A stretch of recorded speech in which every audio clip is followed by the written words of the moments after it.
मंडळी, पुण्याच्या राजकारणात मध्यरात्री असं काही घडलं ज्याची कल्पना कदाचित मोठ्या राजकीय धुरंधरांनाही आली नसेल। जेव्हा संपूर्ण पुणे शहर शांत झोपेत होतं तेव्हा भीमतडीच्या परिसरात आणि राजकारणाच्या बंद दाराआड अशा काही हालचाली सुरू होत्या ज्यानं संपूर्ण महाराष्ट्राचं लक्ष वेधून घेतलं।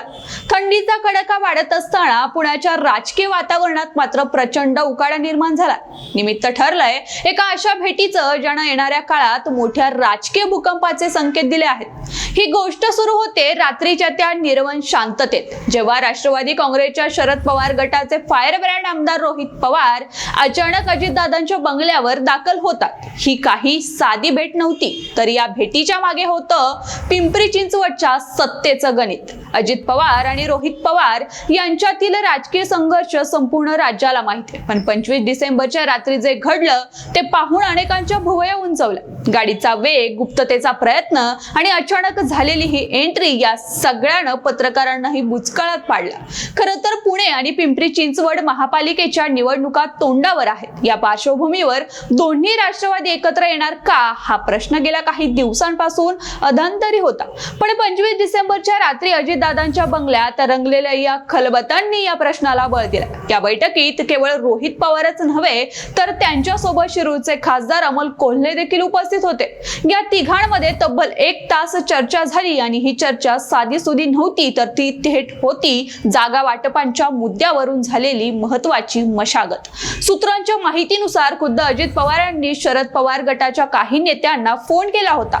जर आपण एकत्र लढलो तर आपला फायदा कसा होईल यावर या बैठकीत सविस्तर मंथन झालं। विशेषतः पिंपरी चिंचवडमध्ये आपली ताकद कशी टिकून धरता येईल यावर अजितदादांनी रोहित पवार आणि अमोल कोल्हे यांच्याशी चर्चा केली। यावेळी अजित पवार गटाचे महत्त्वाचे नेते अजित गव्हाणे देखील उपस्थित होते।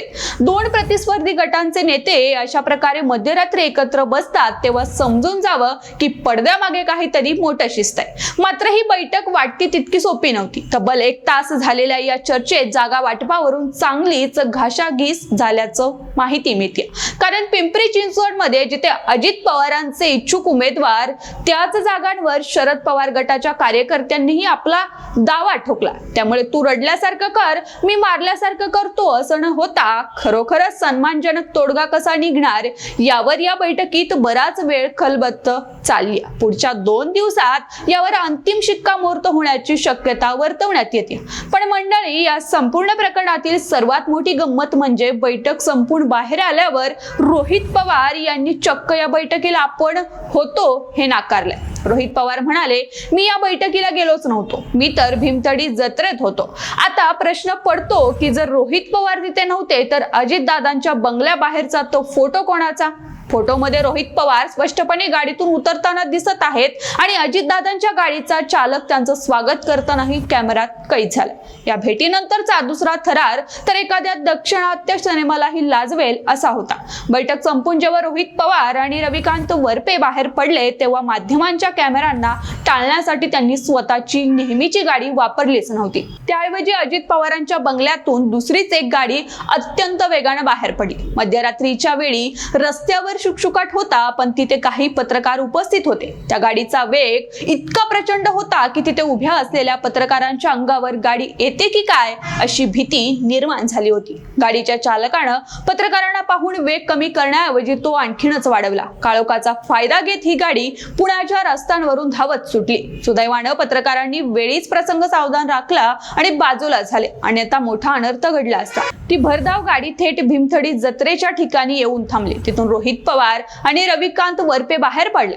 जेव्हा पत्रकारांनी रोहित पवारांना या प्रश्नाबद्दल जाब विचारला तेव्हा त्यांनी आपल्या चालकाला सगळ्यांसमोर सुनावण्याचं नाटक केलं, पण त्या वेगानं प्रवासामागचं गुपित मात्र कायम राहील। आता राजकीय वर्तुळात चर्चा अशी आहे की रोहित पवार या बैठकीबाबत इतकी गुप्तता का पाळत आहेत?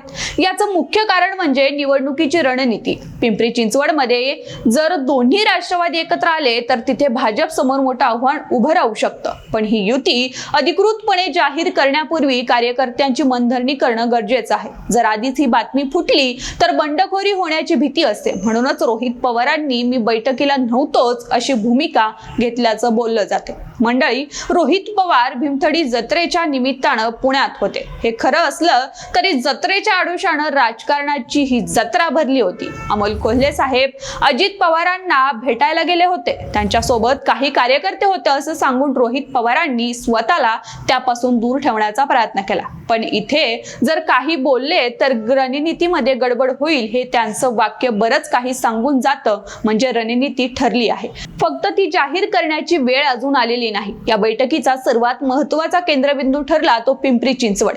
एकेकाळी हा भाग अजित पवारांचा बालेकिल्ला समजला जायचा, पण गेल्या काही वर्षात तिथे समीकरणं बदलली आहेत.